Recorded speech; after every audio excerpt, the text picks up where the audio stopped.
నీకు వందనం చెల్లిస్తున్నాం. నీ దయా, నీ కృపా కనికరాన్ని బట్టి వందనాలు చెల్లిస్తున్నాం ప్రభువా. ఇంతవరకు మీ సహాయం మాకు అనుగ్రహించారు ప్రభువా, వందనం చెల్లిస్తున్నాం. నీ వాత్సల్యత మా ఎడల ఉంచారు ప్రభా, నీకు వందనం చెల్లిస్తున్నాం. నీ వాత్సల్యత అనుదినము నూతనముగా పుట్టించారు, ఎడతెగక ఉంచారు ప్రభా, నీకు వందనము చెల్లిస్తున్నాం. ప్రభా, ఎంతైనా నమ్మదగిన దేవుడుగా మీరు ఉంటున్నారు, వందనం చెల్లిస్తున్నాం. ఈ నమ్మకత్వంలో మమ్మల్ని ఇంతవరకు జ్ఞాపకం చేసుకొని నడిపిస్తున్నారు. మీ అపారమైన కృప చూపుతూ ఉన్నారు తండ్రి, వందనం చెల్లిస్తున్నాం. ఈ సంవత్సరం అంతట్లో కూడా చాలిన కృప మీరు మాకు అనుగ్రహించి నడిపిస్తున్నందుకై నీకు వందనం చెల్లిస్తున్నా. ఈ సమయం దీవెనకరంగా ఉంచండి, ఆశీర్వాదకరంగా ఉంచండి ప్రభా. బైబిల్ స్టడీగా మేము నీ సన్నిధికి వచ్చాం. నీ మాటలు వినుట కొరకై మాకు సహాయం దయచేయండి, మా హృదయాలను సిద్ధపరచండి ప్రభా తండ్రి. నీ మాటల్లోని మాధుర్యాన్ని మేము జుర్రుకున్నట్లు సాయం చేయమని వేడుకుంటున్నాం. కాలము సంపూర్ణమైంది ప్రభా, త్వరగా వస్తున్నారు. నీ రాకడ కొరకైన సూచనలు కనబడుతున్నాయి. మేము భయభక్తులతో నిన్ను సేవించినట్లుగా, నీ రాకడ కొరకై మేము సిద్ధపడినట్లుగా సాయం చేయండి ప్రభా. కరుణించండి, కృప చూపించండి. మీ నామనికి మహిమ తెచ్చుకోండి. హెబ్రోన్లో కూడా మీరు ఇచ్చిన గొప్ప సమాధానం, ఐక్యతను బట్టి వందనాలు ప్రభా. ఎంతో అద్భుతంగా ఇండియాలో నుండి అనేకులను నడిపించి ప్రభా పరిచర్య ద్వారా మీరు మహిమ తెచ్చుకున్నారు ప్రభా. ఈ ఐక్యత, ఈ సమాధానం ప్రభా శాశ్వతంగా ఉండున్నట్లు చేయమని వేడుకుంటున్నాం. శత్రువు ఎక్కడ కలవరపరచకుండా, శత్రువుకు అవకాశం లేకుండా చేయమని కూడా వేడుకుంటున్నాం ప్రభా. ఈ సమయం దీవెనకరంగా ఉంచండి. వచ్చిన వారిని బట్టి వందనాలు, పరిచర్య చేసిన వారిని బట్టి వందనాలు. వస్తున్న వారిని కూడా త్వరపెట్టి తీసుకురండి. ఎవరు కూడా నిర్లక్ష్యంగా ఉండకుండా సాయం చేయండి. నీ సన్నిధికి వచ్చిన ఆసక్తి నీ ప్రజలకు దయచేయమని వేడుకుంటున్నాం ప్రభా. కృప చూపించండి. నీ మాటలు మాకు దయచేయమని కూడా వేడుకుంటున్నాం. పాటల్లో కూడా కృప చూపించండి. వాయిద్యాలు సమస్తము మీకు మహిమా ఘనత కలుగునట్లుగా చేయండి. ఆన్లైన్లో వింటున్న వారిని కూడా జ్ఞాపకం చేసుకో. అలాగే ప్రభా మరి శబ్దయంత్రం ద్వారా వింటున్న ప్రజలను కూడా జ్ఞాపకం చేసుకో. మీకే మహిమ ఆరోపిస్తూ యేసు నామమున కంటి కనబడిన చీకటి శక్తులన్నిటినీ యేసు నామమున బంధిస్తూ మా ప్రభువును ప్రియరక్షకుడునైన యేసుక్రీస్తు పరిశుద్ధ నామమున ప్రార్థించి వేడుకుంటున్నాము తండ్రి, ఆమేన్.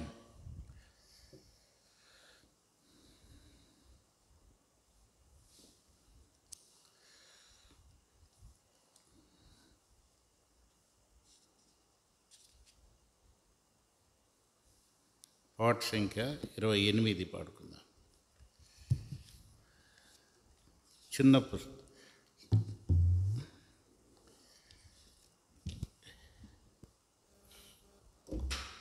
పెద్ద పుస్తకాల్లో 28 అంటే పాటలు చేర్చారు. కొత్తగా చేర్చిన పాటల్లో 28 నమ్మదగిన దేవ పాట పాడుకుందాం.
వ్యాధి బాధలు కలిగిన విడువవు నన్నెన్నడు శ్రమయుగుదన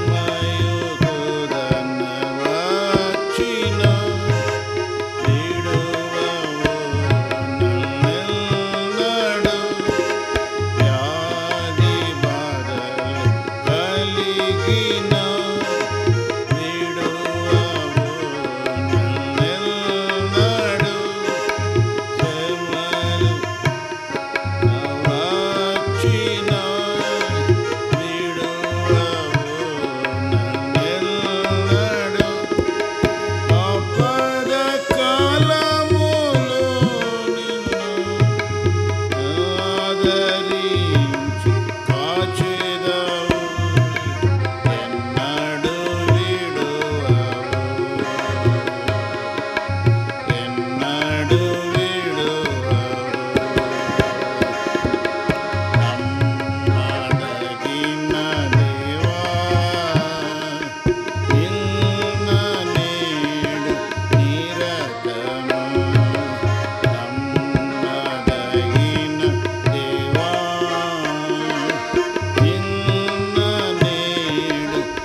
తల్లిదండ్రులు విడచిన విడువవు నన్నెన్నడు బంధుమిత్రులు ద్వేషించిన విడువవు నన్నెన్నడు నా తల్లిదండ్రులు విడచిన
మహిమా రాజ్యములు చేర్చి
నమ్మదగిన దేవా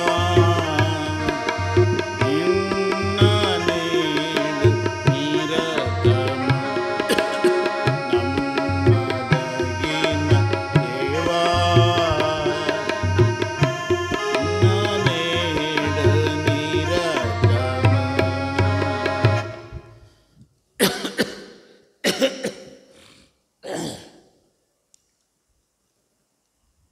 ఇది ఫ్యాన్ ఆఫ్ చేయనా?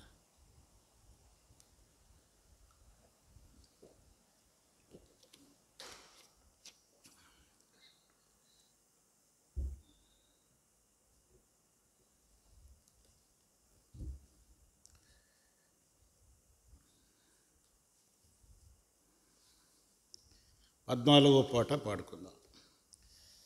చేర్చబడిన పాటల్లో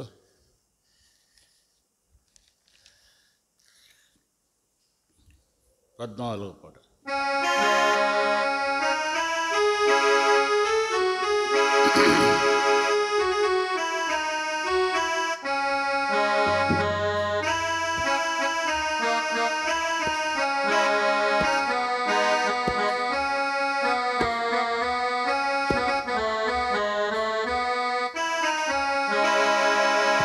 మానవా మరలిరా ప్రభు సంతకు చేరవా,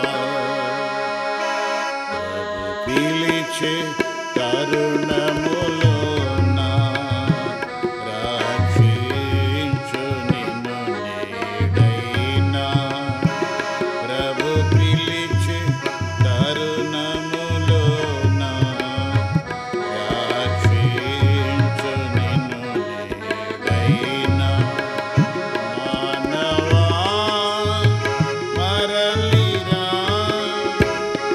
హృదయములో నెమ్మది లేక వేసారి విసిగిన బ్రతుక, హృదయములో నెమ్మది లేక వేసారి వెతికిన బ్రతుక, కడసారి నిరీక్షణ ఇది యేసయ్య కలువరి సిలువే, కడసారి నిరీక్షణ ఇది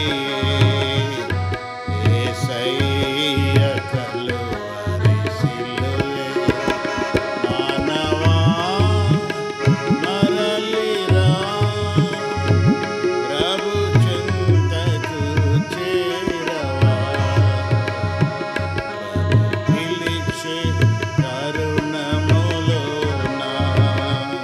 రక్షించు నిన్ను నేడైనా, ప్రభు పిలిచే తరుణములోన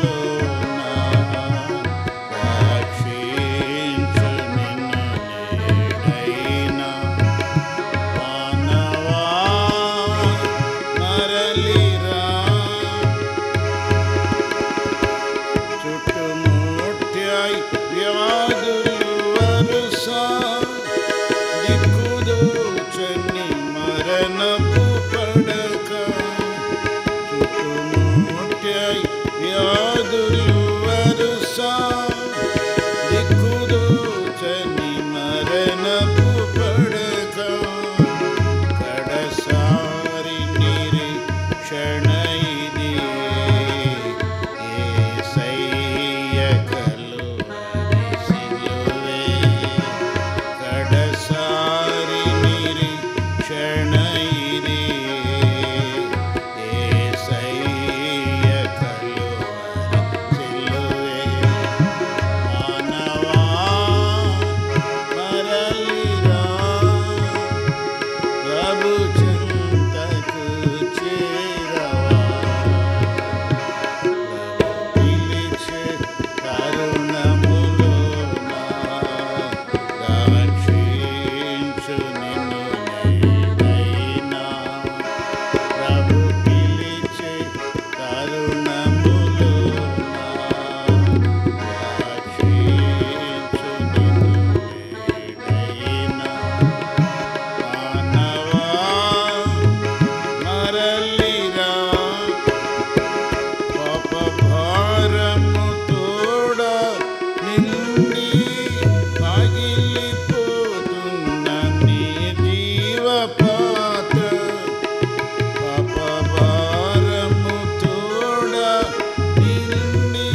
ప్రభు చెంతకు చేరవా,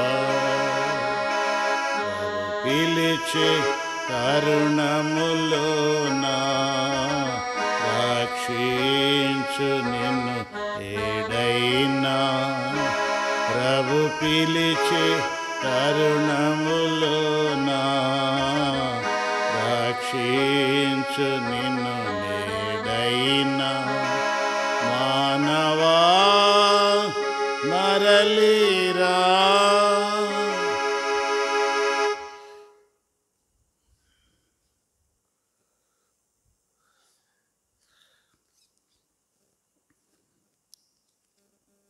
ఏమో తిప్పినట్టున్నాడు.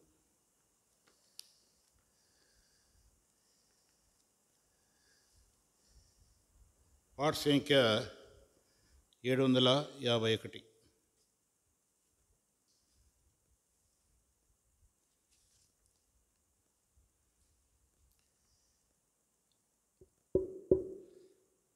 పాట సంఖ్య 751.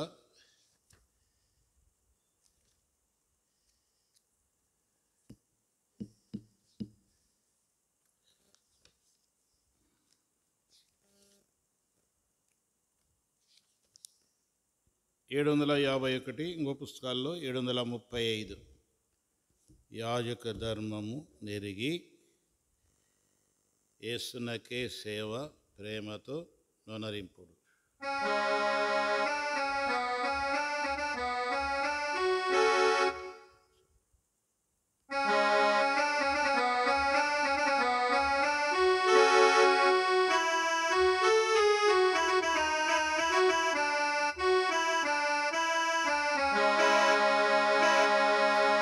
యాజక ధర్మము నెరిగి యేసునికే సేవ ప్రేమతో నొనరింపుడు. యాజక ధర్మము నెరిగి యేసునికే సేవ ప్రేమతో నొనరింపుడు. ఆది ప్రధాన యాజకుడహరున్ ప్రభునకే ముంగురుతు. ఆది ప్రధాన యాజకుడహరున్ ప్రభునకే ముంగురుతు.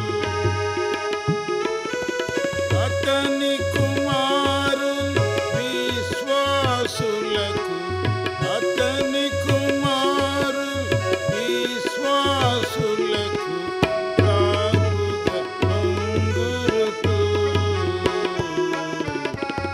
యాజక ధర్మం నెరిగి యేసునికే సేవ ప్రేమతో నొనరింపుడు. యాజక ధర్మం నెరిగి యేసునికే సేవ ప్రేమతో నొనరింపుడు.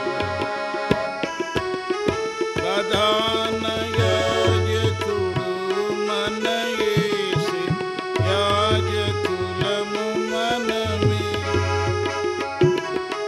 ప్రధాన యాజకుడు మన యేసే, యాజకులము మనమే. పరమ పిలుపుతో నిలచిన వారే, పరమ పిలుపుతో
ప్రేమతో నరింపుడు.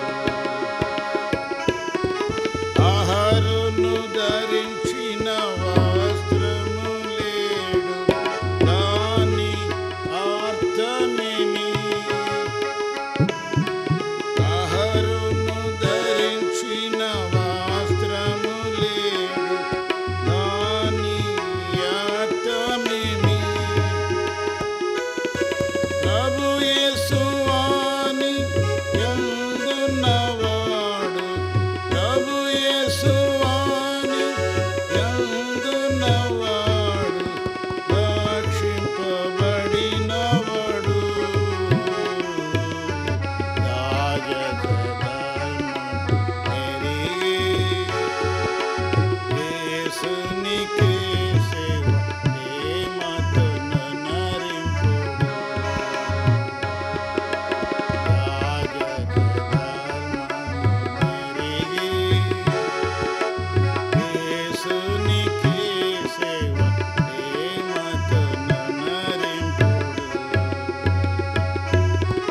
పతకము ఎప్పుడు విచిత్రమైన గట్టి నిలుటంగి పాగా.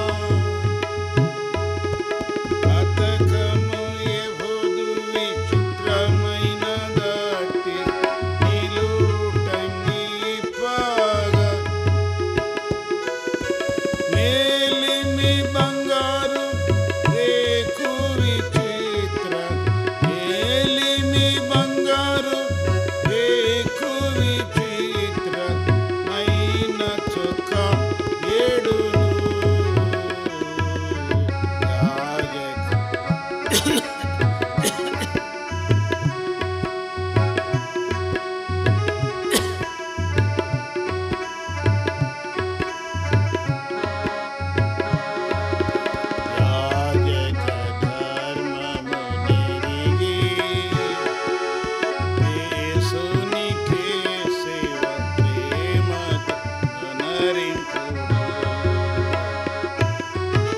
ఆయన తోడ 1000 సంవత్సరము ఆనందముతో నిలుచు. ఆయన తోడ 1000 సంవత్సరములు ఆనందముతో నిలుచు. యాజకులందరూ భాగ్యశాలులై, యాజకులందరూ భాగ్యశాలులై హల్లెలూయా పాడెదరు. యాజకధర్మము ఎరిగి యేసునికే సేవ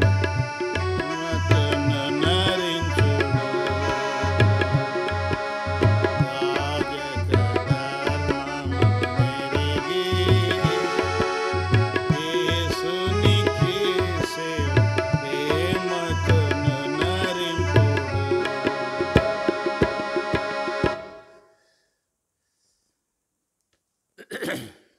బైబిల్ కోరస్ పాడదాం.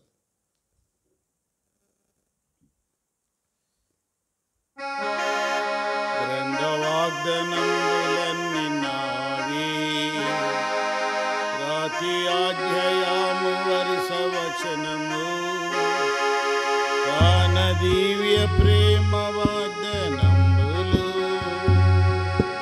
గ్రంథ వాగ్దానములన్నీ నావి. Every promise in the book is mine. Every promise, every chapter, every verse, every line, all the blessings of His love divine. Every promise in the book is mine.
ప్రార్థన చేస్తాం.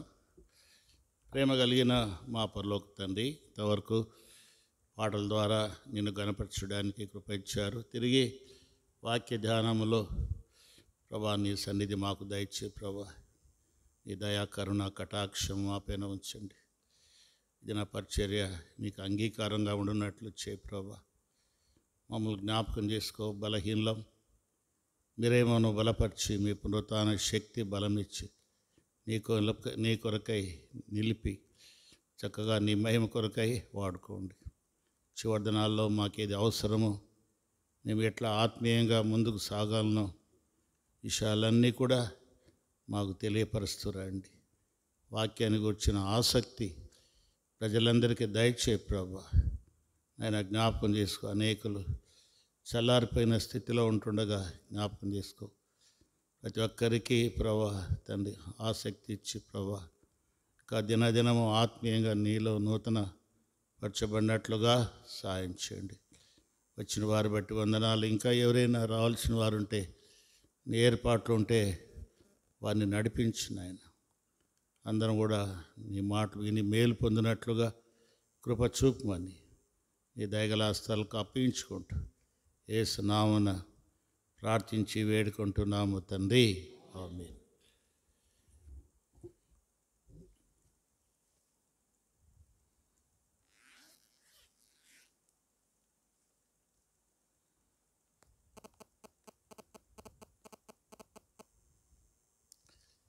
హెబ్రీయులకు రాసిన పత్రిక 6వ అధ్యాయం. హెబ్రీయులకు రాసిన పత్రిక 6వ అధ్యాయం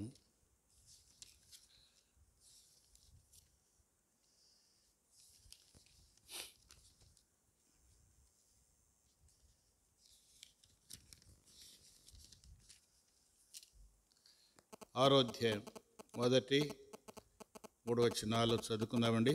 హెబ్రీయులకు రాసిన పత్రిక 6వ అధ్యాయం మొదటి 3 వచనాలు అందరం కూడా కలిసి చదువుకుందాం. కాబట్టి నిర్జీవ క్రియలను విడిచి మారు మనస్సు పొందుతాయి, దేవుని యందలి విశ్వాసము, బాప్తిస్మము గూర్చిన బోధయు, హస్త నిక్షేపణమును, మృతుల పునరుత్థానమును, నిత్యమైన తీర్పును అను పునాది మరల వేయక క్రీస్తును గూర్చిన మూలోపదేశం మాని సంపూర్ణుల మౌటకు సాగిపోదు. దేవుడు సెలవిచ్చినలా మనం అలాగున చేయదము. పోయిన వారం మనము బాప్తిసాన్ని గురించినటువంటి మాటలు మనము ధ్యానించాం. బాప్తిస్మము అనగా ఏమిటి మనం ధ్యానించాం. బాప్తిస్మం అంటే ఏమిటి?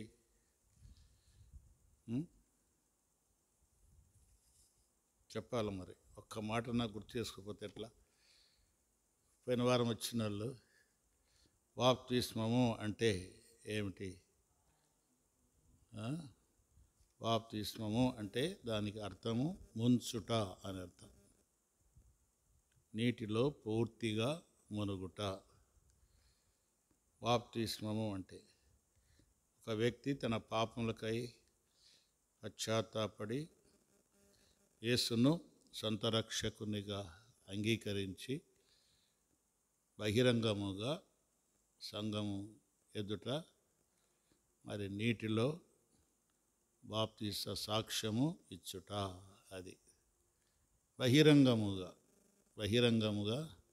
సాక్ష్యం ఇచ్చుట బాప్తిస్మము.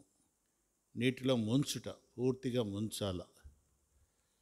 మనము వేరే వాళ్ళు వేరేగా ఇస్తారు, కానీ మనము బాప్తిస్మము ముంచుతాం.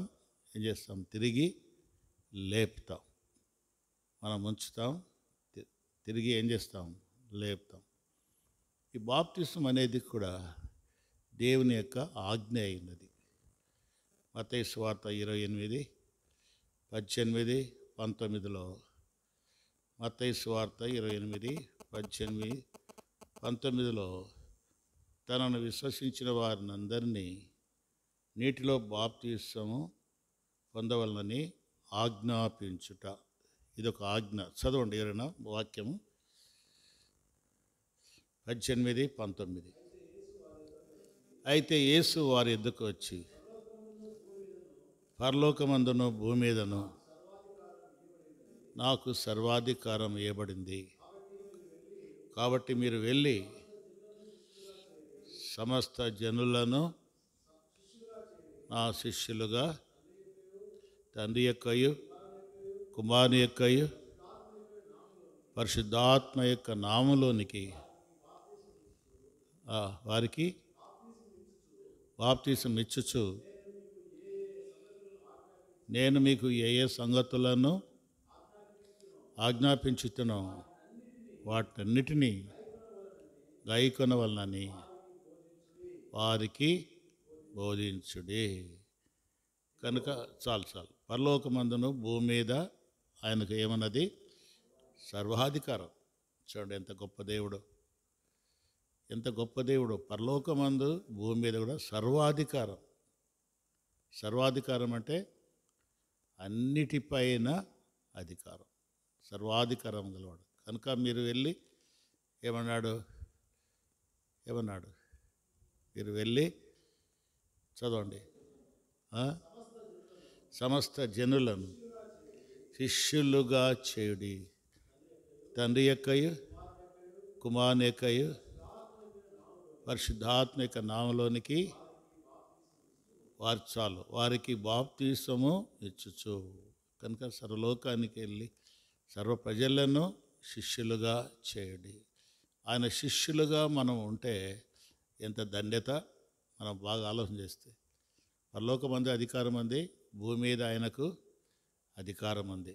అధికారం గల వారికి మనము శిష్యులముగా ఉంటే, అంటే ఆయన ప్రజలుగా ఉంటే మనకెంతటి ఘనత కదా. ఒక కలెక్టర్ వస్తున్నాడంటే కలెక్టర్ ముందు ఎవరు వస్తారు? అటెండర్ వస్తారు. ఫైళ్ళు పట్టుకొని అటెండర్ వస్తాడు. అటెండర్ ఏం చేస్తున్నా? జరగండి కలెక్టర్ వస్తున్నాడు అండి. ఏదైనా విషయాలు చెప్పుకోవాలంటే కూడా నిజంగా ఆ కలెక్టర్ దగ్గరికి పోలేక ఈయన దగ్గరికి చెప్పుకుంటారు. అంటే కలెక్టర్ దగ్గర ఉన్నాడు అంటే అది ఒక గౌరవమైనటువంటి స్థానం. అట్లాగే మన ప్రభువు పరలోకమందు భూమి మీద కూడా సర్వాధికారము కలిగినటువంటి వాడు. కనుక ఆయన ప్రజలుగా మనము చేయబడుట, ఆయనకు శిష్యులుగా మనము చేయబడుట, ఇది ఆజ్ఞ. కనుక ప్రతి క్రైస్తవుడు యేసు ప్రభువును నమ్మినటువంటి వాడు ఖచ్చితంగా బాప్తీసం తీసుకోవాలి. ఆజ్ఞ అతిక్రమమే ఏమిటి? పాపం. అంటే నువ్వు బాప్తీసం తీసుకోలేదంటే అది పాపం అని. చాలామంది బాప్తీసం తీసుకోరు. చూడండి, చాలామంది బాప్తీసం తీసుకోరు. ఎప్పుడో చిన్నప్పుడు మనకు తెలియదు చిలకరింపు బాప్తీసం అని. అది మనకు తెలియదు. నాకు కూడా ఇచ్చారు చిలకరింపు బాప్తీసం, చెప్పారు. మా అమ్మ నాన్న చెప్పారు, నీకు కూడా బాప్తీసం ఇచ్చాము, నీకు కూడా నిర్ధారణ ఇచ్చాము అన్నారు. ఆ నిర్ధారణ అనేది తెలుసు కానీ బాప్తీసం అనేది తెలియదు. చిన్నప్పుడు బాప్తీసం ఇచ్చారు, అది బాప్తీసం ఇచ్చారంటారు. అయితే వాక్యం అట్లా చిలకరింపు బాప్తీసం లేదు. ఎక్కడ కూడా మనం బైబిల్ అంతా చూస్తే చిలకరించి బాప్తీసం లేదు. బాప్తీసము అంటే ముంచుట, కంప్లీట్గా పాపానికి చనిపోవుట, సమాధి చేయబడుట, తిరిగి లేచుట. అదొక సాక్ష్యం. బాప్తీసం అనేది అదొక సాక్ష్యముగా ఉంటుంది. బాప్తీసం అనేది అదొక సాక్ష్యముగా ఉంటుంది. కనుక ఇదొక ఆజ్ఞ. ఈ ఆజ్ఞను మనం ఏం చేయాలా? పాటించాలా, తప్పక పాటించాలా. బాప్తీసం తీసుకున్న వాళ్ళు ఉండరా? యజబెత్తమ్మ తీసుకున్నావా? ఎక్కడ? ఎక్కడో సాడ ఉంచిండ్రా? అదే ఉంచుట బాప్తీసము అనేది చాలా ప్రాముఖ్యమైంది. బాప్తీసం అనేది ఖచ్చితంగా తీసుకోవాలా. మరి ఎట్లు బాప్తీసం తీసుకోవాలా పోయిన వారం చెప్పాను. ఒక 3 విషయాలు చెప్పాను. ఎవరికైనా గుర్తుందా? మొట్టమొదటిది మత్తయి సువార్త 3వ అధ్యాయము 6వ వచన ప్రకారముగా పాపములు ఒప్పుకొందుచు బాప్తిస్మము పొందాల. పాపములు ఒప్పుకోకుండా బాప్తిస్మం లేదు. కొందరు అడుగుతారు, బాప్తిస్మం ఏమండి తర్వాత నేను మారుతానంటే అది లేదు. తర్వాత బాప్తిస్మం తీసుకుంటే మారరు. మారు మనస్సు ఏంది? పాపములు ఒప్పుకొని నువ్వు ఏం చేయాలా? బాప్తిస్మము తీసుకోవాలా. పాపం ఒప్పుకోకుండా బాప్తిస్మం అనేది లేదు. ఫస్ట్ది ఇది బాగా గుర్తుపెట్టింది, ఫండమెంటల్స్ అనమాట. చాలా ముఖ్యమైనవి మన జీవితంలో. ఎవరికైనా మనం ఇతరులకు చెప్పడానికి కూడా ఇది చాలా ప్రాముఖ్యంగా ఉంటాయి. బాప్తిసాన్ని గురించి మన జీవితంలో కూడా ఇది ధ్యానిస్తూ ఉంటే కూడా మనకు చాలా క్షేమము, ఆత్మీయమైనటువంటి అభివృద్ధి అనేది కలుగుతుంది. రెండవదిగా చూస్తే అపోస్తల కార్యములు 2:38 మారు మనస్సు పొంది బాప్తిస్మము తీసుకోవాలి. చదవండి 2:38. అపోస్తల కార్యములు 2:38. పేతురు మారు మనస్సు పొంది పాప క్షమాపణ నిమిత్తము ప్రతివాడు, అది ప్రతివాడు ఏం చేయాలంట? ఏం చేయాల? మారు మనస్సు పొంది యేసు నామమున బాప్తిస్మము పొందుడి. అంటే మారు మనస్సు పొందకుండా బాప్తిస్మము లేదు. మారు మనస్సు అంటే మనస్సు మారడం. ఈ మనస్సు బోల, ఈ ప్రాచీన స్వభావం అంటారు. ఈ ప్రాచీన స్వభావంపై ఏం రావాలా? నవీనమైనటువంటి స్వభావము. బాహ్యంగా అంతరంగంగా రెండు జరగాల. బాహ్యంగా కూడా జరగాల, బాహ్యంగా కూడా మార్పు కలగాల. బాహ్యం కూడా మార్పు కలగాల. నేను పోయిన వారం చెప్పాను. ఏమో చెప్పాను? పోయిన వారము మనం బాప్తిస్మం తీసుకున్నామని చెప్పి పైనంతా సైతాను వేషం వేసుకుంటే ఎట్లుంటుంది? బాప్తిస్మమునకు తగినట్లు మన యొక్క వస్త్రధారణ, అలంకరణ అనేది మనము కలిగి ఉండాలి. మారు మనస్సునకు, బాప్తిస్మమునకు తగినట్లు, లేక మారు మనస్సునకు తగినట్లు వీరు మార్పు చెందారు అనేది కనబడాలి కదా. పోయినసారికి ఇప్పటికీ తేడా. మారు మనసు పొందక మునుపు, తర్వాత మారు మనసు పొందిన తర్వాత దానికి వ్యత్యాసం, తేడా. అప్పుడు ఎట్లా ఉంటుంది? మారు మనసు పొందకముందు ఎలా ఉంటుంది, మారు మనసు పొందిన తర్వాత ఎట్లున్నాడు, అది ప్రజలు ఏం చేస్తారు? గుర్తిస్తారు. ప్రజలు ఏం చేస్తారు? గుర్తిస్తారు. ఏదో నీలో మార్పు వచ్చిందే అంటారు. మీకు అర్థం కావాలంటే మనం మారు మనసు పొందకముందు అన్నీ ధరిస్తాం కదా. గాజులు వేసుకుంటాం, చెవులకు రింగులు వేసుకుంటాం, మెడలో నెక్లెస్ వేసుకుంటాం, అన్నీ వేసుకుంటాం. మారు మనసు పొందిన తర్వాత అవన్నీ కనబడవు. అంటే వాటి మీద ఏమనిపించింది? మనకు విరక్తి అనేది కలిగింది. ఇది ప్రయోజనం లేదు, ఇది మనకు క్షేమకరమైంది కాదు, ఇది మనకు దేవుని యొక్క అలంకరణ కాదు. దేవుని యొక్క అలంకరణ కాదు. మరి దేవుని యొక్క అలంకరణ పేతురు రాసిన పత్రికలో అక్కడ రాయబడింది. పేతురు రాసిన పత్రిక చూడండి, పేతురు రాసిన పత్రిక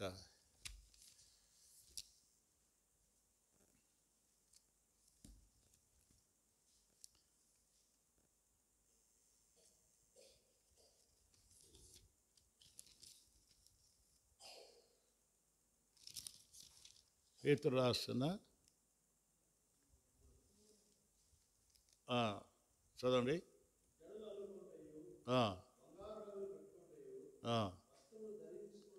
ఎన్నో వచ్చిన? 3వ వచనం.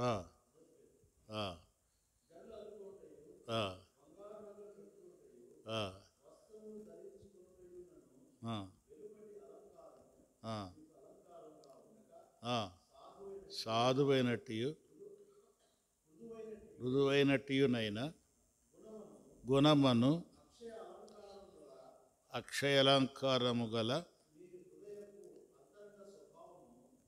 నీ హృదయపు అంతరంగ స్వభావము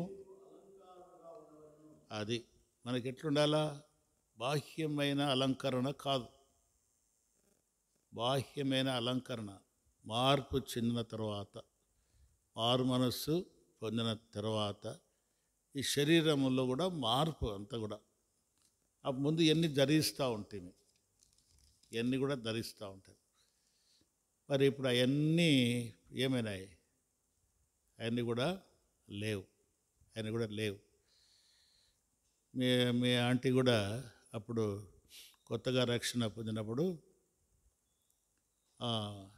ఆమె చెవిలో ఈ మామూలు ఏంటి కమ్మలు చెవులు కమ్మలు ఉన్నాయి. తర్వాత మెడలో కూడా ఒక చైన్ అనేది ఆమె అడిగింది, చైన్ కావాలా నాకు అనేది. చైన్ కావాలంటే నేను అప్పుడు కొంచెం కొనుక్కోవాలంటే కష్టతరం ఉంది. సరే, కొంత డబ్బు వచ్చింది బ్యాంకులో, అంటే ఉద్యోగం చేస్తాను కదా, కొంత అరియర్స్ వస్తే దాన్ని నేను చెప్పిన, నువ్వు వేసుకోలేవు అన్నా. వేసుకుంటాను అన్నది. నువ్వు వేసుకోలేవు అని చెప్పిన, వేసుకుంటాను అంటేనే సరే అని చెప్పేసి కొన్నాము. కొని వేసుకొని మందిరానికి పోయిన వెంటనే ఇంకా నుంచి అప్పుడు దేవసాయం అని అన్నాడు. ఇంకా చెప్పడం వాక్యం చేస్తే ఫైసల్ అంతే. 2వ వారం కమ్మలు పోయినాయి, అది కూడా పోయింది. అంటే ఎందుకు చెప్తున్నానంటే, దేవుని బిడ్డలకు వేసుకోవాలన్న ఆశ కలిగిన దేవునికి చూడండి, ఆమె వేసుకొని పోయిన రోజే వాక్యం మళ్ళీ వచ్చింది. ఇవన్నీ తీసి పక్కన పెట్టింది.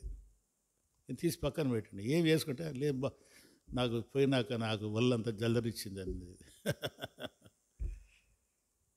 కనుక దేవుని ప్రజలుగా మనం మారు మనసు పొందిన తర్వాత బాహ్యమైన అలంకరణ, అంతరంగంలో కూడా ఏం చేయాలా? అలంకరణ. అంతరంగంలో సాధువైనట్టు మృదువైనట్టు గుణమును అక్షయాలంకారం. అక్షయాలంకారం అంటే క్షయము కానటువంటి అలంకారం. మృదువైన మనస్సు కావాలా, సాధువైనటువంటి మనస్సు. సాధువు ఎట్టుంటాడు? సాధువులు ఎట్టుంటారు? ఏం చేయరు, వాళ్ళు కామ్గా ఉంటారు. ఒకరికి కీడు చేయరు, విశేషంగా మాట్లాడరు, ఎక్కువ మాట్లాడరు. వాళ్ళు ధ్యానం కలిగాడు. సాధు అంటే అర్థము ఎవరికి హాని చేయని వాడు. ఎవరికి హాని చేయడు. ఎవరికైనా ఒకవేళ మేలు చేసినా మేలు చేయకపోయినా కీడు మటుకు చేయడు. చేయకుండా తన యొక్క ప్రవర్తనను జాగ్రత్తగా కాపాడుకునేటువంటి వాడు. మృదువైనటువంటిది మాటలు కూడా మనం ఎట్టుండాలా? మృదువైన మాటలు. కఠినంగా ఉండకూడదు, కోపంగా ఉండకూడదు. కొన్నిసార్లు మాట్లాడుతూ ఉంటాం, కొన్నిసార్లు అయితే తిరిగి మళ్ళీ వాక్యపు వెలుగులోనికి వచ్చినప్పుడు ఎంత పొరపాటు చేస్తే అనిపిస్తుంది కదా. కఠినంగా మనం మాట్లాడకూడదు, మృదువైనటువంటి స్వభావము. ఇది ఏమిటి అంటే అక్షయ అలంకారం. అంటే మారు మనసు అంటే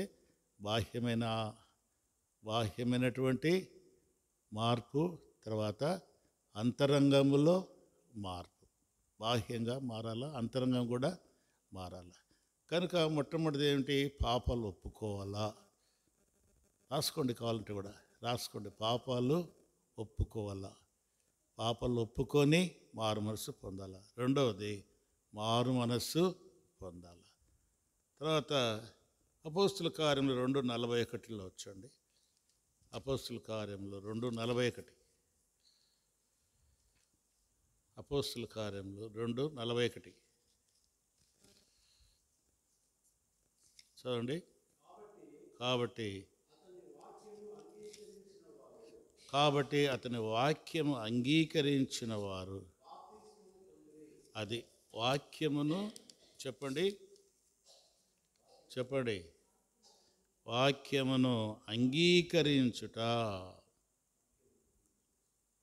40 వచనంలో ఏం రాయబడింది? ఇంకను అనేక విధములైన మాటలతో సాక్ష్యం ఇచ్చి మీరు మూర్ఖులకు ఈ తరం వారికి వేరై, మూర్ఖులకు ఈ తరం వారికి, లోకానికి మనం వేరు కావాలి, వేరైనటువంటి జీవితం మనం జీవించాలా. తర్వాత వాక్యమును అంగీకరించుట, వాక్యమును అంగీకరించాలా. వాక్యం లేకుండా మనం ఎదగలేం. ఒక చెట్టు ఉంది, చెట్టుకు వేరు, వేరు అనేది ఎటువంటిది? ప్రాముఖ్యమైనది. వేరు లేకపోతే చెట్టు ఏమవుతుంది? ఎండిపోతుంది. చెట్టునకు వేరు లేకపోతే ఎట్లా ఎండిపోతుందో అట్లాగే మనకు కూడా వాక్యము అనేది ఒక వేరు లాంటిది, వేరు లాంటిది, వేరు ప్రాముఖ్యం. అది ఖచ్చితంగా వేరు ఉండాలా. ఈ వేరేం చేస్తుంది? ఎక్కడికో పోయి దేవుని మాటలు తీసుకుని వచ్చి చెట్టుకు అందిస్తుంది. చెట్టు ఏం చేస్తుంది? దినదినము ఫలిస్తూ ఉంది, దినదినము ఫలిస్తుంది, ఎదుగుదల అనేది ఉంటుంది. చెట్టు నరకబడితే దానికి సరైన ఆహారము లేదు. చెట్టునకు ఎట్లా ఈ యొక్క వేరు అవసరమో అట్లాగే మన జీవితంలో కూడా మనకు కూడా వాక్యం అనేది ఎంతో అవసరం. ఈ వాక్యం మనల్ని ఏం చేస్తుంది? పోషిస్తుంది, మన పాపాన్ని చూపిస్తుంది, మనలను అభివృద్ధి పరుస్తుంది, ఆత్మీయ జీవితంలో మనలను బలపరుస్తుంది, శక్తివంతులుగా మనలను చేస్తూ ఉంది. సరే, ఇప్పుడు 3 చెప్పాము. ఏమేమి చెప్పాము చెప్పండి. మొట్టమొదటిది పాపమును ఒప్పుకొనొచ్చు, మత్తయి 3:6. అలాగే అపోస్తుల కార్యములు 2:38లో మారు మనస్సు పొంది, తర్వాత అపోస్తుల కార్యము 2:41లో వాక్యమును అంగీకరించి, తర్వాత 4వ మాట కూడా చదువుదాం. అపోస్తుల కార్యములు 8వ అధ్యాయము, అపోస్తుల కార్యములు 8వ అధ్యాయం 37వ వచనం. అపోస్తుల కార్యములు 8:37. ఫిలిప్పు, నీవు పూర్ణ హృదయముతో విశ్వసించిన ఎడలా పొందవచ్చునని చెప్పాను. అంటే 36వ వచనం కూడా చదివితే మనకు బాగా అర్థమవుతుంది. వారు త్రోవలు వెలుచుండగా, దానికంటే 34 కూడా. అప్పుడు నపుంసకుడు, ప్రవక్త ఎవని గూర్చి ఇలాగూ చెప్తున్నాడు? తన్ను గూర్చియా వేరొకని గూర్చియా? దయచేసి నాకు తెలుపమని ఫిలిప్పుని అడిగాను. అందుకు ఫిలిప్పు నోరు తెరిచి ఆ లేఖనమును అనుసరించి అతనికి యేసును గూర్చిన సువార్త ప్రకటించెను. వారు త్రోవలో వెలుచుండగా నీళ్లున్న ఒక చోటికి వచ్చినప్పుడు నపుంసకుడు, ఇదిగో నీళ్లును, నాకు బాప్తీసం ఇచ్చుటకు ఆటంకమేమని అడిగి రథమును నిలుపమని ఆజ్ఞాపించాను. చూడండి, సువార్త విన్నాడు. ఫిలిప్పు ఏం చేశాడు? సువార్త చెప్పాడు, వాక్యం విన్నాడు. వాక్యం విన్న తర్వాత ఆయనకు బాప్తీసం తీసుకోవాలన్నటువంటి ఆశ కలిగింది. చూడండి, ఆ నపుంసకుడు మంచి స్థానంలో ఉన్నాడు. రాణి కింద ఆయన మంచి స్థానంలో ఉన్నాడు. ఆయన మందిరానికి పోతున్నాడు, వస్తున్నాడు, కానీ అయితే ఆయనలో మార్పు లేదు. తెలియదు, ఏం తెలియదు, ఊరికే వస్తున్నాడు. చేతుల్లో బైబిల్ కూడా ఉంది, చేతుల్లో బైబిల్ ఉంది, మందిరానికి పోతున్నాడు, వస్తున్నాడు, కానీ అయితే దానిలోని సంగతులు అతనికి తెలియదు. దేవుని ఆత్మ ఫిలిప్పును ప్రేరేపించింది. నువ్వు ఏదో వెళ్తా ఉన్నాడు. యెరూషలేము నుండి గాజాకు అరణ్య మార్గమున వెళ్తున్నటువంటి నపుంసకునితో కలుసుకో అని చెప్పేసి మరి దేవుని ఆత్మ ఫిలిప్పునకు మరి తెలియజేసినప్పుడు అప్పుడు ఆ యొక్క అరణ్య మార్గంలో వెళ్తున్నటువంటి ఆ యొక్క రాణి, ఆ పేరేం పేరు, ఐథియోపియుల రాణి అయిన కందాకే, ఐథియోపియుల రాణి అయిన కందాకే క్రింద మంత్రి అయి ఆమె యొక్క ధనాగారం అంతటి మీద ఐథియోపియుడైన నపుంసకుడు రాణి కింద ఏం చేస్తున్నాడు, మంత్రి అయి ధనాగారం అంతటి మీద అధికారంగా కలిగినవాడుగా ఉంటున్నాడు. రథంలో పోతున్నాడు.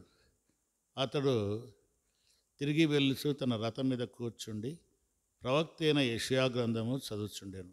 అప్పుడు ఆత్మ ఫిలిప్పుతో, నీవు ఆ రథము దగ్గరకు పోయి దాన్ని కలుసుకునమని చెప్పాను. ఫిలిప్పు దగ్గరకు పరిగెత్తుకుని పోయి అతడు ప్రవక్త అయిన యెషయా గ్రంథము చదువుచుండగా విని, నీవు చదువునది గ్రహించున్నావా అని అడుగగా అతడు, ఎవడైనను నాకు త్రోవ చూపుకుంటే ఎలాగూ గ్రహింపగలనని చెప్పి రథమెక్కి తనతో కూర్చుండమని ఫిలిప్పును వేడుకొనెను. చూడండి, ఇక్కడ దేవుని ఆత్మ ఎలా నడిపిస్తూ ఉందో చూడండి. ఆ నపుంసకుడు రక్షణ పొందాలా, బాప్తిసం పొందాలా, ఒక ఉన్నతమైన స్థానంలో ఉన్నాడు, మంత్రిగా ఉన్నాడు, ధనాగారం అంతటి పైన అధికారిగా ఉన్నాడు. మరి యెరూషలేము నుండి యెరూషలేము పోతున్నాడు, గాజా నుండి యెరూషలేము పోతున్నాడు, మళ్ళీ వస్తున్నాడు, కానీ ఏమీ తెలియదు, ఏం తెలియదు. దేవుని ఆత్మ అతని కల్లో ఉన్న ఆసక్తిని బట్టి దేవుని ఆత్మ ఫిలిప్పును ప్రేరేపించింది. రథం ఎక్కాడు. అప్పుడు యెషయా గ్రంథం చదువుతున్నాడు. చదువుతున్నది నీకు అర్థమవుతుందా అంటే, నాకు ఎవరన్నా చెప్తే కదా, నాకు ఎవరు చెప్పలేదు అన్నప్పుడు, సరేని అప్పుడు సువార్త చెప్పాడు. క్లుప్తంగా చెప్తున్నా, సువార్త చెప్పాడు. సువార్త విన్నాక బయలుదేరి వస్తున్నారు. నీళ్ళున్న చోటుకు వచ్చినప్పుడు అప్పుడు ఏమన్నాడు, ఇదిగో నీళ్ళు, నేను బాప్తీసం తీసుకోవడానికి నాకు ఆటంకము ఏమి అంటే, అంతకుముందు బాప్తీసాన్ని గురించి ఫిలిప్పు చెప్పాడు. అది బాప్తీసం గురించి, బాప్తీసం ఎట్లా తీసుకోవాలనే దాని గురించి చెప్పాడు. ఇప్పుడు నాకేమి ఆటంకము, అదే కదా, ఇప్పుడు నాకేమి ఆటంకము అని చెప్పినప్పుడు అప్పుడు ఫిలిప్పు ఒక మంచి మాట అంటున్నాడు. చూడండి, భలే మాట అన్నాడు. 37 వచ్చును. ఫిలిప్పు, నీవు పూర్ణ హృదయముతో విశ్వసించిన ఎడలా, అది నీవు పూర్ణ హృదయముతో విశ్వసించేలా పొందవచ్చును. ఇదిగో నీళ్ళు, నాకు బాప్తిసం ఇచ్చుటకు ఆటంకం ఏమిటంటే, నీకు ఆటంకం ఏమి లేదయ్యా. అయితే ఒకటి ఏమిటది, పూర్ణ మనస్సుతో నీవు ఏం చేయాలా, విశ్వసించాలా. ఈ మాట కూడా మీరు రాసుకోండి, పూర్ణ మనస్సుతో విశ్వసించుట. అప్పుడు దానికి జవాబు ఏం చెప్పిండు ఆయన చూడండి, నీవు పూర్ణ హృదయంతో విశ్వసించేలా పొందవచ్చునంటే, అతడు యేసుక్రీస్తు దేవుని కుమారుడని విశ్వసిస్తున్నాను. వెంటనే జవాబు, నువ్వు పూర్ణ మనస్సుతో విశ్వసిస్తే నువ్వు తీసుకొచ్చాయా అన్నాడు. బాప్తిసం తీసుకోవడానికి నాకు ఆటంకం ఏం ఆటంకం లేదు. ఒకటే, ఏమిటి, పూర్ణ మనస్సుతో, ఎటువంటి సందేహం లేకుండా, ఎటువంటి అనుమానం లేకుండా నువ్వు బాప్తిసము తీసుకో. సందేహం లేదంటే, నేను యేసుక్రీస్తును ఏమంటున్నాడు అక్కడ 37లో, ఫిలిప్పు నీవు పూర్ణ హృదయంతో పొందవచ్చని చెప్పారు. అతడు యేసుక్రీస్తు దేవుని కుమారుడని విశ్వసిస్తున్నానని ఉత్తరమిచ్చాను. ఫిలిప్పు నపుంసకుడు ఇద్దరును నీళ్ళలోనికి దిగిరి. అంతటా ఫిలిప్పు అతనికి, అది చూడండి అక్కడ జరిగిన సంభాషణ ఇద్దరికి, పూర్ణ మనస్సుతో నీవు ఏమన్నాడు, పూర్ణ మనస్సుతో 35 అందుకు ఫిలిప్పు, నీవు పూర్ణ మనస్సుతో విశ్వసించిన ఎడల, పూర్ణ మనస్సుతో విశ్వసిస్తే నువ్వు బాప్తీసం తీసుకోవచ్చు. నేను పూర్ణ మనస్సుతోనే యేసు ప్రభు దేవుని కుమారుడని నేను నమ్ముతున్నాను అన్నాడు. అప్పుడు వెంటనే ఇద్దరికి ఏమొచ్చింది, సమాధానం వచ్చింది.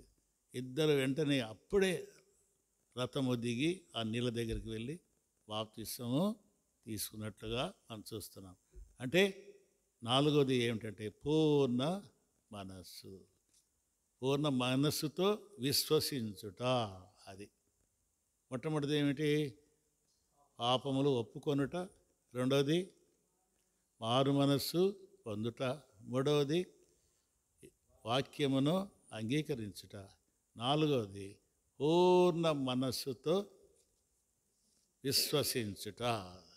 ఏం చేయాలా? పూర్ణ మనస్సుతో విశ్వసించుట. ఇది బాప్తిస్మము తీసుకోకముందు. ఇవన్నీ మనం కలిగి బాప్తిస్మము తీసుకోవాలి. తర్వాత బాప్తిస్మం పొందిన తర్వాత మనం ఏం చేయాలా? అది బాప్తిస్మం పొందిన తర్వాత మనం ఏం చేయాలా? మనము లోకానికి ఏమని తెలియజేస్తున్నాము? పోయిన వారం కొంత మనము చదువుకున్నాం. రోమీయుల రాసిన పత్రిక 6వ అధ్యాయము 3వ వచనం. రోమీయులకు రాసిన పత్రిక 6వ అధ్యాయము 3వ వచనం. క్రీస్తు యేసులోనికి బాప్తిస్మం పొందిన మనమందరము, బాగానండి, క్రీస్తు యేసులోనికి బాప్తిస్మం పొందిన మనమందరము ఆయన మరణములోనికి బాప్తిస్మము పొందితిమని మీరెరుగరా. అంటే మనం బాప్తిస్మం తీసుకుంట వలన, క్రీస్తు యేసులోనికి మనం బాప్తిస్మం పొందుట వలన ఆయన మరణములో మనకు పాలుంది. ఆయన చనిపోయాడు, మనం కూడా చనిపోవుట. అది చచ్చిన వారము అని అర్థం.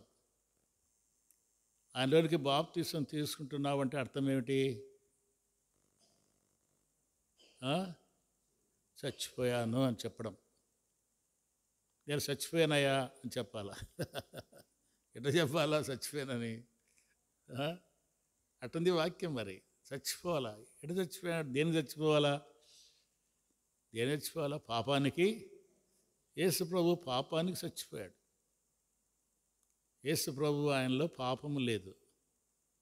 ఆయన ఏ పాపము చేయలేదు. పేతురు రాసిన పత్రికలో రాయబడింది, ఆయన ఏ పాపము చేయలేదు. అంటే ఆయన పాపం లేదు. అంటే పాపానికి ఆయన ఏమయ్యాడు? చచ్చిపోయాడు. లోకానికి చచ్చిపోయాడు. తర్వాత సాతానుకు, క్షమించండి, లోకానికి ఆయన ఏమయ్యాడు? చచ్చిపోయాడు. పాపానికి ఆయన ఏం చేశాడు? చచ్చిపోయాడు. పాపానికి చచ్చిపోయాడు. అంటే ఇంకా ఆయనలో పాపం అనేది లేదు. అట్లాగే లోకము, ఆయనలో లోకం అనేది లేదు. రెంటికి ఆయన ఏమయ్యాడు? తర్వాత శరీర ఆశలకు కూడా ఆయన ఏమయ్యాడు? చచ్చిపోయాడు. చనిపోవుట సాక్ష్యం. ఆ రోజు నీళ్ళ ముంచేటప్పుడు ఏం చెప్పాలా? నేను పాపానికి చచ్చిపోతున్నాను, యేసు ప్రభు చనిపోయాడు, నేను కూడా చనిపోతున్నాను అని బిగ్గరగా సాక్ష్యము చెప్పుట. తర్వాత 4వ వచనం. కాబట్టి తండ్రి మహిమ వలన క్రీస్తు మృతులలో నుండి ఎలాగూ లేపబడినో అలాగే మనం కూడా నూతన జీవం పొందిన వారమై నడుచుకున్నట్లు మనము బాప్తిస్మము వలన మరణంలో పాలు పొందుటకై ఆయనతో కూడా పాతిపెట్టబడితిమి. పాతిపెట్టుట వలన ఏం జరుగుతూ ఉంది? సంపూర్ణ కార్యము జరుగుతూ ఉంది. అంటే పాపానికి ఒప్పుకున్నాం, పాపానికి చచ్చిపోయాము. చచ్చిపోయిన వాడిని ఏం చేస్తారు? పాతి పెడతారు. బయట ఉంటే ఏమవుతుంది? అదే బయట అంటే అర్థం ఏమిటి? ఇంకా దీనికి ఆత్మీయంగా మనం చూస్తే శరీరము కనబడుతూ ఉంటుంది. పాతి పెట్టినప్పుడు ఏం కనబడదు. అంటే మన పాపాలు పూర్తిగా పోవాలని. ఇంకా చచ్చిపోయినాడు అంటే ఏం చేస్తున్నాం? బయట ఉంటే ఆ శరీరం అనేది కనబడుతూ ఉంటుంది. అది కనబడకుండా ఉండాలి. అంటే మన పాపము కనబడకుండా పూర్తిగా ఏం కావాలా? అది మరుగైపోవాలి. పాతి పెట్టుట, ఆ శరీరము కనబడకుండా చేయుట. ఈ భూస్థాపన వలన పాపాన్ని ఏం చేస్తున్నాము? భూస్థాపన చేస్తున్నాము అంటే దానికి ఇంకా మళ్ళీ తిరిగి రావడానికి వీలు లేకుండా, అది ఒకవేళ మళ్ళీ చేయడానికి వీలుండొచ్చు అన్నట్టుగా, ఈ భూస్థాపన వలన, పాతిపెట్టుట వలన ఇక మళ్ళీ అవకాశము లేకుండా, అది మొట్టమొదటిది చచ్చిపోవుట, రెండవది పాతిపెట్టబడుట. తర్వాత 5వ వచనం, మరియు ఆయన మరణం యొక్కయు సాదృశ్యమందు ఆయనతో కూడా ఐక్యం గలవారమైన ఎడల ఆయన పునరుత్థానం యొక్క సాదృశ్యమందును ఆయనతో ఐక్యము గలవారమయ్యుందుము. అది ఆయన లేచాడు కదా, యేసు ప్రభువు ఏమైనాడు? చనిపోయాడు, సమాధి చేయబడ్డాడు, లేచాడు. లేచుట అనేది ఏం చూపిస్తుందంటే, ఇంకా దానితో నాకు సంబంధము, భూస్థాపన అయిపోయింది, సమాధి చేయబడింది, అది ఇంకా కనబడడం లేదు, ఇంకా అది నాలో కనబడద్దు. నేనేం చేశాను? వాటిపైన లేచాను, అంటే విజయము పొందాను. పాపానికి చనిపోయి ఇంకో చోట రాయబడింది, నీతి కొరకై జీవించుట. అది నీతి కొరకై మనం ఏం చేయాలా? జీవించుట. పాపానికి చనిపోవాలా, సమాధి చేయబడాలా, తర్వాత నీతి కొరకై జీవించుట. అర్థమైందమ్మా? బాప్తిసం పొందిన తర్వాత మనం ఏం చెప్తున్నాము లోకానికి అంటే, యేసుక్రీస్తు యొక్క మరణ, భూస్థాపన, పునరుత్థానములయందు నేను ఐక్యపరచబడుతున్నాను, నాకు కూడా పాలుంది. అది నాకు కూడా పాలుందని మనము తెలియచేయుట. తర్వాత కొరింథీయులకు రాసిన పత్రిక 12వ అధ్యాయం, మొదటి కొరింథీయులకు రాసిన పత్రిక. మనకని తెలిసిన భాగాలు ఇవన్నీ మళ్ళీ మనం జ్ఞాపకం చేస్తున్నాం. కొరింథీయులకు రాస్తున్న మొదటి పత్రిక 12వ అధ్యాయము 13వ వచనంలో ఏం రాయబడింది? ఏలయనగా యూదులమైనను, గ్రీసు దేశులమైనను, యూదులమైనను, దాసులమైనను, స్వతంత్రులమైనను, మనమందరము ఒక్క శరీరంలోనికి ఒక్క ఆత్మయందే బాప్తిసం పొందుతామే. మనమందరము ఒక ఆత్మను పానము చేసిన వారమైతమే. అంటే ఇక్కడ యూదుడని లేదు, గ్రీసు దేశుడని లేదు, దాసుడని లేదు, స్వతంత్రుడని లేదు, మనమందరం ఒక్క శరీరములోనికి ఒక్క ఆత్మయందే బాప్తిసం. ఈ బాప్తిసం ద్వారా మనం ఏం చెప్తున్నామంటే, సంఘములో మనము చేర్చబడుతున్నాం, క్రీస్తు శరీరములోకి మనము చేర్చబడుతున్నాం. అది క్రీస్తు శరీరములోనికి మనం చేర్చబడుతున్నాం.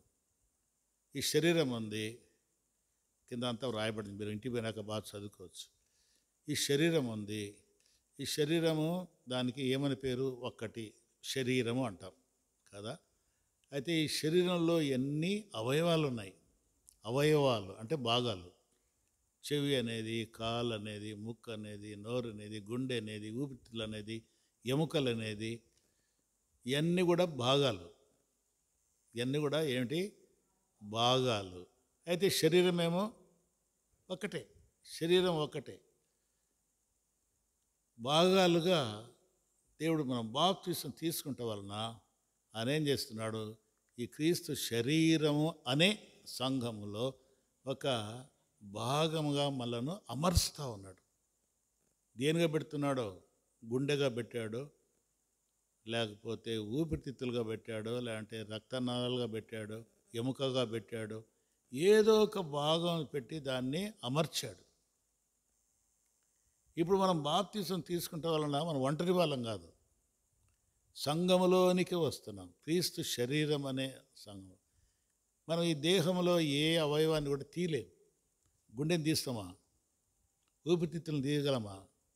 అంటే ఈ శరీరంలో ఉండి గుండె వేరు కాలేదు, ఈ చెయ్యి వేరు కాలేదు. చెయ్యి వేయితే ఏమవుతుంది? ఎండిపోతుంది. అంటే అది తీయడానికి వీలు లేకుండా దాన్ని అమర్చాడు. మనమంతా ఒక్కటే, ఒక్క శరీరం, ఒక సంఘములో మనము దేవుడు చేర్చాడు. క్రీస్తు శరీరం అనే సంఘములో అందరం కూడా, ప్రతి ఒక్కరం ఇక్కడ మనం సంఘములో ఉన్న మనం అందరం కూడా ఆయన శరీరములో అవయవాలము. అది మనందరం అవయవాలం. ఈ అవయవాలు ఏం చేస్తాయి? పని చేస్తాయి. పని చేయని అవయవం ఉండదు. కనుక మనం కూడా ఈ మందిరంలోనికి వచ్చిన తర్వాత, ఈ సంఘములో మనం చేర్చబడిన తర్వాత, ఈ బాప్తీసం తీసుకుంట ద్వారా ఇప్పుడు మనం ఏమవుతున్నామంటే దీంట్లో చేర్చబడి పనివారముగా ఈ శరీరము క్షమాభివృద్ధి పొందడానికి ఒక పని కొరకై దేవుడు అమర్చాడు. గుండె పని ఉంది, తర్వాత లివర్ పని ఉంది, ఊపిరితిత్తుల పని ఉంది, తర్వాత కిడ్నీస్ పని ఉంది, చేతుల పని ఉంది, కాళ్ళ పని ఉంది. అన్ని అవయవాలు ఏం చేస్తాయి? దానికి అప్పగించబడిన పని చేస్తాయి. నోరు ఉంది, నోటి పని ఉంది. కళ్ళు ఉన్నాయి, కళ్ళ పని ఉంది కదా. చేతులు ఉన్నాయి, కాళ్ళు ఉన్నాయి. అన్నీ ఏం చేస్తాయి? ఆ పని చేస్తాయి. చెయ్యి పని ఏం చేస్తుంది? చేయి చేస్తుంది. కాళ్ళ పని ఏం చేస్తుంది? కాళ్ళు చేస్తుంది. గుండె పని ఏం చేస్తుంది? దేనికి మార్చలేము. గుండె కాడ కాళ్ళు పెడితే ఎట్టుంటుంది? కాళ్ళ కాడ గుండె పెడితే ఎట్టుంటుంది? ఎవరు చేయాల్సిన వాళ్ళు చేయాల్సిందే. రాహిలమ్మ వంట చేస్తుంది, నేను పోయి వంట చేయగలనా? నా చేత అవుతుంది. మార్కయ్య వంట చేస్తాడు, మనం చేయగలనా? అది ఒక అవయవం, అది ఒక భాగం, అది ఒక వింగ్. అట్లాగే ఎవరు కూడా ప్రతి ఒక్కొక్కరికి ఒక్కొక్క వరం ఇవ్వబడింది. అందరం ఒకటే. మళ్ళీ అందరం ఎట్టుండాము? శరీరములో ఉన్నాము. ఏ పని ఆగిపోయినా ఇబ్బంది అవుతుంది. డాక్టర్ కాడికి పోతే, అయ్యా నీ గుండె పనిచేయడం లేదంటే అప్పుడు ఎగిరిపోయినట్టే. నీ లివర్ పనిచేయడం లేదు, నీ లివర్ ట్రబుల్ ఇచ్చింది, నీ యొక్క ఈ కిడ్నీస్ పనిచేయడం లేదు అంటాడు. పనిచేయడం లేదంటే దేహానికి అంతటికీ ఏమొస్తుంది? దేహం అంతటికి కలవరం వస్తుంది. కాలుకు ముళ్ళు గుచ్చుకుంది. కాలుకు ముళ్ళు గుచ్చుకుంటే కాలు కదా బాధపడాల్సింది. ఎందుకు జ్వరం వస్తుంది? జ్వరం వచ్చిందంటే అర్థం ఏమిటి? దేహం అంతా కూడా బాధపడుతుంది. అంటే ఈ దర్శనం, ఈ బాప్తిసం ద్వారా నువ్వు ఏం తెలియజేస్తున్నావు అంటే, ఈ సంఘములో నేను ఏం చేస్తున్నాను? క్రీస్తు శరీరం అనే సంఘములో దేవుడు నన్ను అమరుస్తున్నాడు. ఒక పని కొరకై అందుకే బాప్తిసం తీసుకున్నప్పుడు కూడా పెద్దలు హస్తనిక్షేపం చేసేటప్పుడు ఒక చిన్న ఏమిస్తాం? వాగ్దానం ఇస్తాం. మళ్ళీ హస్తనిక్షేపం అది మళ్ళీ వస్తుంది. హస్తనిక్షేపం చేస్తాం. హస్తనిక్షేపం చేసినప్పుడు హస్తనిక్షేపణ చేసిన తర్వాత దేవుడు ఒక వరం ఇస్తాడు మనకు. పాటల వరమా, లేక వాయిద్యాల వరమా, లేదా చాపలేసేదా, లేకపోతే కసువుడ్చేదా, వంట చేసేదా, ఏదో ఒకటి పని లేని అవయవం ఉండదా? మనం పని చేయాలా? పని లేని అవయవం ఏమవుతుంది? పెరాలసిస్ అంటాడు. ఊత చెయ్యి పెరాలసిస్ వచ్చిందంటే అర్థం ఏంటి? చెయ్యి పని చేయదు. మందిరంలో పని చేయనోడు ఎట్టుంటాడు? ఊత చేతితో సమానం. నీ శక్తి నా పని చేస్తే నాకు ప్రెస్టేజ్ పోతుందని కాదు. అందరూ నా పని, నేను నిలబడుకుని నేను చేస్తున్న ఈ పని. తపలా కొడుతున్నాడు. చేపలు వేస్తాడు. అది పెట్టేవాళ్ళు పెడుతున్నారు. అందరూ ఎవరి పని వాళ్ళు చేస్తున్నారు. ఆదివారం వస్తే నాకు భలే సంతోషం అవుతుంది. ఆదివారం వచ్చే లోపల వంట చేస్తూ ఉంటారు. పొద్దున్నే విన్ని వాళ్ళు వస్తారు. అంతా శనివారం మాత్రం అంతా ఊడుస్తారు. పిల్లలందరూ కూడా బాగా ఊడిచి శుభ్రం చేసిపోతారు. వాళ్ళు లోషన్ వేసి బాగా.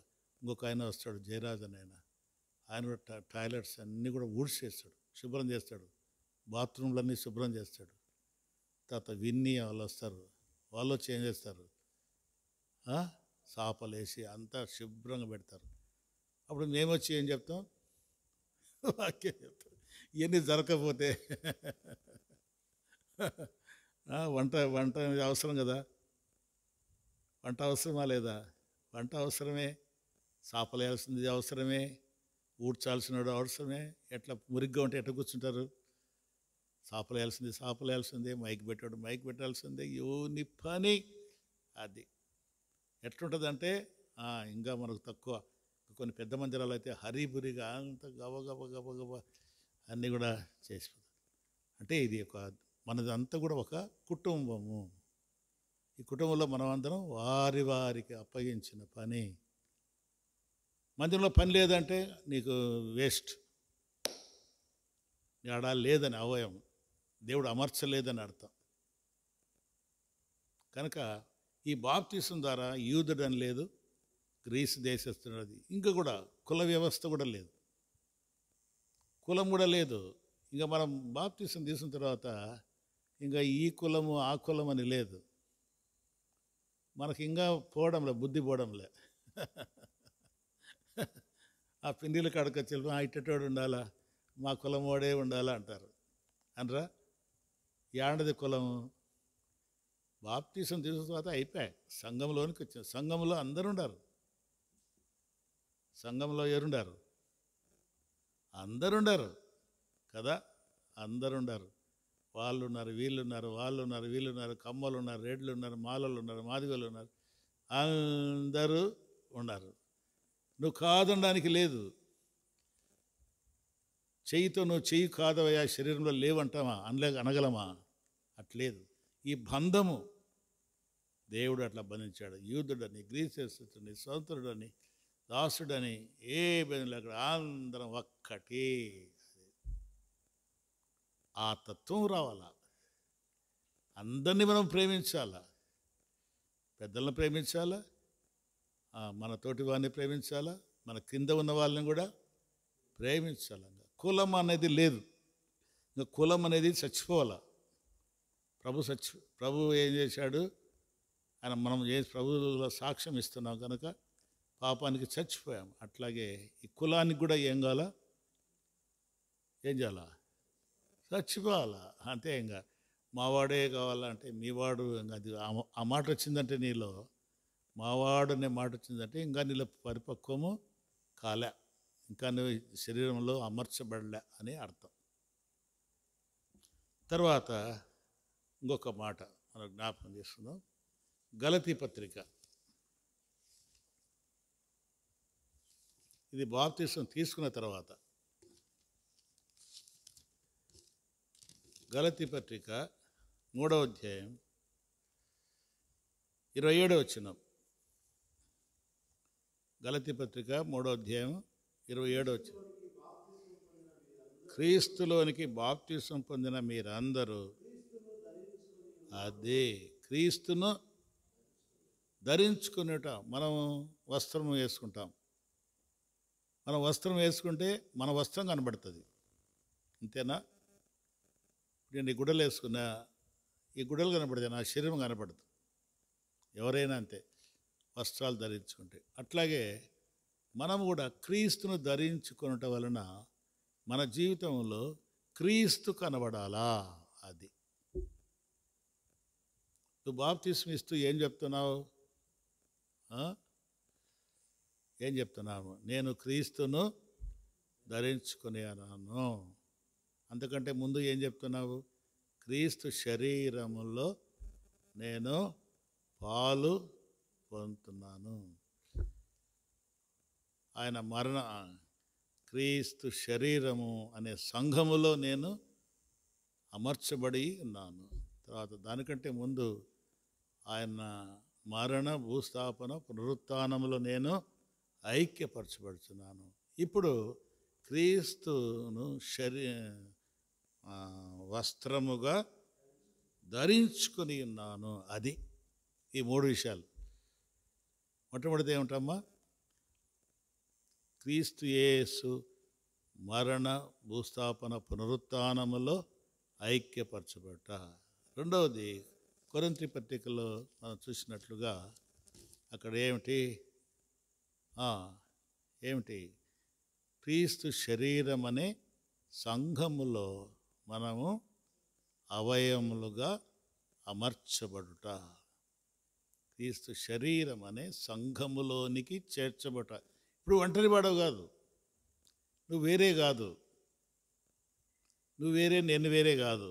అది ఆ బంధము రావాలా. అర్థమవుతుందా? ఆ బంధం రావాలా. నువ్వు ఒకటి నేను ఒకటి నలుగురు ఒకటి అని కాదు. ఏదొచ్చినా మనము ఏం చేయాలా ఏమ్మా, ఏం చేయాలా, అన్నీ పంచుకోవాలా. ఒకరిని ఇడిచిపెట్టి మనము చేయకూడదు. ఒకరిని ఇడిచిపెట్టి మనం చేయకూడదు. ఎవరో మనం పిలిచే ఉర్రని వెళ్ళిపోతాం. మనం క్రమం ఉంది, సంఘం ఉంది కదా. క్రీస్తు శరీరం అనే సంఘములో మనం అందరం కూడా చాలా ఇంతకుముందు లక్ష్మిగారి యొక్క ఆరంభ దినాల్లో చాలా క్రమం ఉన్నింది, చాలా పద్ధతి ఉన్నింది. ఇప్పుడు అన్నీ పోయినాయి. ఇప్పుడు అంతా మామూలు అయిపోయింది. చాలా బాధ అనిపిస్తుంది. అప్పుడు ఇంకా ఎన్ని ఇప్పుడు మనం చెప్పుకోవడానికి లేదు. చాలా సంఘ దర్శనం, సంఘ ప్రత్యక్షత. సంఘం అంటే ఏమిటి? ఈ సంఘ ప్రత్యక్షతలో సంఘం యొక్క నమూనా ఎట్లా, ఈ అంతా కూడా సంఘము ఎట్లా పోల్చిండంటే ఈ దేహంతో పోల్చాడు. ఏదో పోల్చాడు? ఈ దేహములోని అవయవాలన్నీ ఒక్కొక్కటి తనకి ఇవ్వబడిన స్థానములో ఉండి అన్నీ ఏం చేస్తాయి? పనిచేస్తాయి. అన్నీ పనిచేస్తాయి. కాళ్ళు ఉన్నాయి, చేతులు ఉన్నాయి.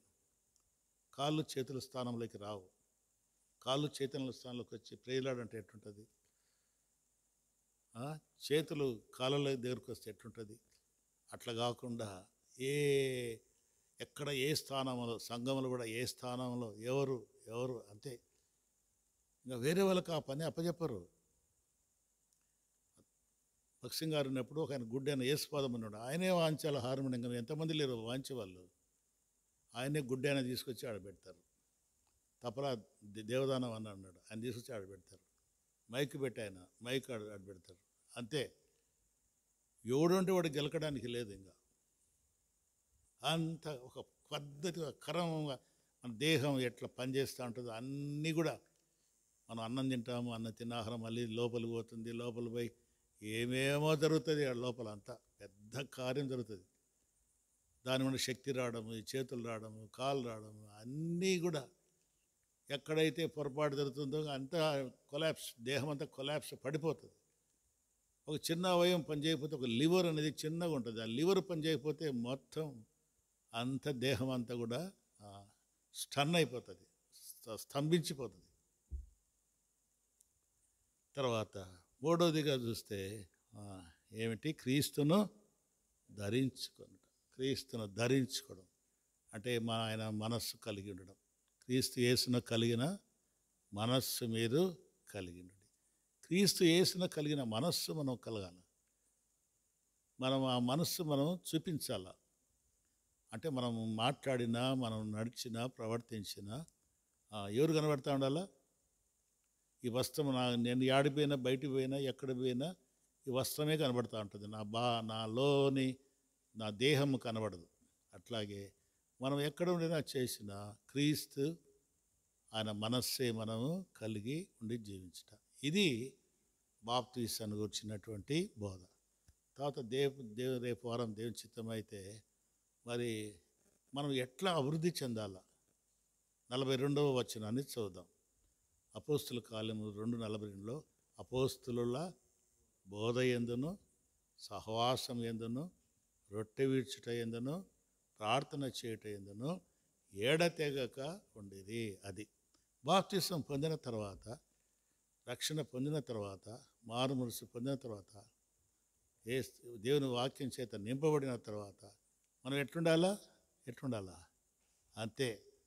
అంతా కూడా అపోస్తుల బోధ మనకు అవసరం. ఆ విషయాల గురించి రేపు వారం మనము ధ్యానిస్తాం, ప్రార్థన చేస్తాం. మార్కయ్య ప్రార్థన చేస్తాడు.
ఆమేన్.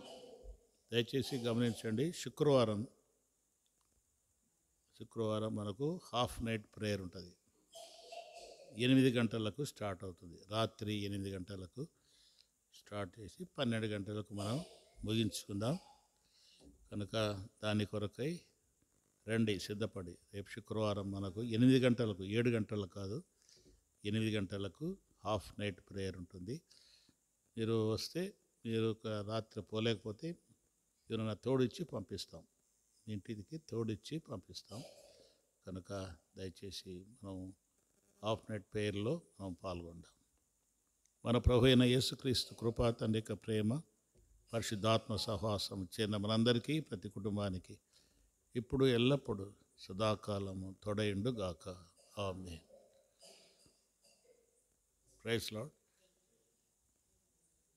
తాగు, నీళ్ళు తాగు.